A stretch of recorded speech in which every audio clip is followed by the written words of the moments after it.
Estimados amigos, muy buenos días. Les saluda el pastor Helman Gómez. Gracias por estar con nosotros una vez más en este tiempo especial de nuestra serie. Hoy continuamos con nuestra serie El Reino de Dios y su legalidad para nuestras vidas, porque estamos explicando que el Reino de Dios tiene leyes y como tal el Reino de Dios funciona para cada uno de nosotros. Vamos hoy a estudiar cómo desde Abraham Dios nos dio y en Cristo Jesús nos dio la confirmación de las promesas que el reino de Dios no solamente era para un pueblo en especial, sino para todo aquel que por fe acepte el reino de Dios. De hecho, Abraham, dice la escritura, Pablo cuando le escribe a los romanos habla de que en Abraham nosotros somos hijos de la fe también. La misma promesa dada a Abraham. Y vamos para allá. Ustedes recordarán, en Génesis capítulo 12, encontramos que Dios llama a Abraham y le dice, deja a tu parentela, deja a tu familia, deja tu tierra, tu cultura, todo lo que es cotidiano para ti, todo lo que es común para ti, a una tierra, dice, capítulo 12, versículo 1. Pero Dios había dicho a Abraham, vete a tu tierra y de tu parentela y de la casa de tu padre a la tierra que te mostraré. Dios estaba haciendo un llamado a Abraham hacia una promesa nueva. Dios había planeado establecer el reino de Dios en la tierra, restaurarlo, porque el reino de Dios estaba cuando Dios creó a Adán. Le entregó todo. El capítulo, vamos al Génesis, dice Dios en el sexto día creó a Adán y lo bendijo Dios. Y creó Dios al hombre a su imagen, a imagen de Dios lo creó, varón y hembra los creó y los bendijo Dios y les dijo, fructificad y multiplicaos, llenad la tierra y sojuzgadla y señoread en los peces del mar, en las aves de los cielos y en todas las bestias que se mueven sobre la tierra. Y dijo Dios, he aquí os he dado toda la planta que da semillas que está sobre toda la tierra.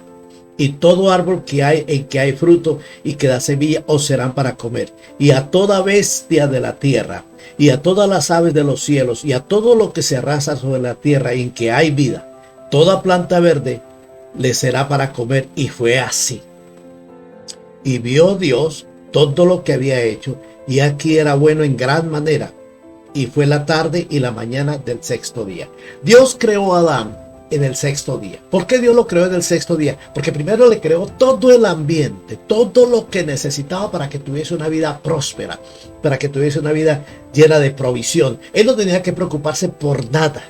Nada, todo Dios se lo había establecido, Dios se lo dio. Y usted conoce el resto de la historia. Hasta que apareció la serpiente, engañó a Adán.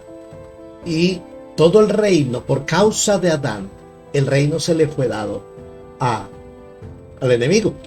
Y usted recordará, Lucas registra en el tiempo de la tentación de Jesús, el evento en que el diablo le dice a Jesús, si postrado ante mí me adoras, yo te entrego todas las naciones porque todas me han sido dadas. La autoridad que Dios le había dado a Abraham la traicionó a Dios, porque permitió que la duda entrara en su corazón. Y entonces empezó a cuestionar la bondad de Dios, el carácter de Dios, la provisión de Dios, la benignidad de Dios. Empezó a cuestionar todo lo que era Dios. Y esa misma mentira es la que el enemigo sigue metiendo en la mente de los cristianos, en la mente de la gente. Hoy en día, la gente cuestiona a Dios. Hay una tragedia y lo primero que preguntan es, Dios, ¿por qué, Dios mío? Pareciera que Dios es el que está poniendo tragedias y maldades y enfermedades en la vida de la gente, y eso no es cierto, es la consecuencia del pecado. Ahora, en Cristo Jesús, Pablo escribiéndole a la iglesia, le dice que todas las promesas, hay más de 7,000 promesas en la Biblia, todas las promesas de Dios son en Él, en Cristo Jesús, son sí y amén por medio de nosotros para la gloria de Dios. Dios nos ha dado grandes y preciosísimas promesas, dice Pedro cuando escribió a la iglesia, para que por medio de ellas nosotros participemos de toda la naturaleza divina, de todo lo sobrenatural que es el reino de Dios para nosotros. Lucas registra el monte de la bienaventuranza que Jesús dijo, Bienaventurados los pobres, porque de ellos es el reino de Dios. Dios, las buenas noticias que se cumplieron, que están en Isaías capítulo 61. Estoy llegando ya a Abraham, pero estamos por todo el proceso. Usted recordará en Isaías capítulo 61, de esa promesa se cumple en Jesús. Isaías capítulo 61, a partir del versículo 1. Y la escritura me dice la promesa de salvación. Dice, las buenas nuevas de salvación. Salvación es el nombre de Jesús. Yeshua en hebreo, salvación, salvador. Es decir, desde la antigüedad, cuando Dios habla del Antiguo Testamento de salvación, está hablando del Mesías, el Salvador. Y la promesa se cumple en el nacimiento, en que Dios envió a su Hijo para que todo aquel que en él cree no se pierda, mas tenga vida eterna. Y ese día Jesús llega a la sinagoga, como solía hacerlo, y le es dado el libro, el rollo del libro, y abre en el profeta Isaías, y él lee esto: el Espíritu del Señor está sobre mí, porque me ungió el Señor, me ha enviado a predicar buenas nuevas a los abatidos, a vendar a los quebrantados de corazón, a publicar libertad a los cautivos y a los presos, apertura de la cárcel, porque es que los cautivos no tienen derechos, los prisioneros no tienen derechos, no tienen futuro. A proclamar el año de la buena voluntad del Señor, el año de la bendición de Dios para todo su pueblo, y el día de la venganza del Dios nuestro, a consolar a todos los enlutados, a ordenar que a los afligidos de Sión se les dé gloria en lugar de ceniza, óleo de gozo en lugar de luto, manto de alegría en lugar del espíritu angustiado. Y serán llamados árboles de justicia, plantío de Jehová para gloria suya.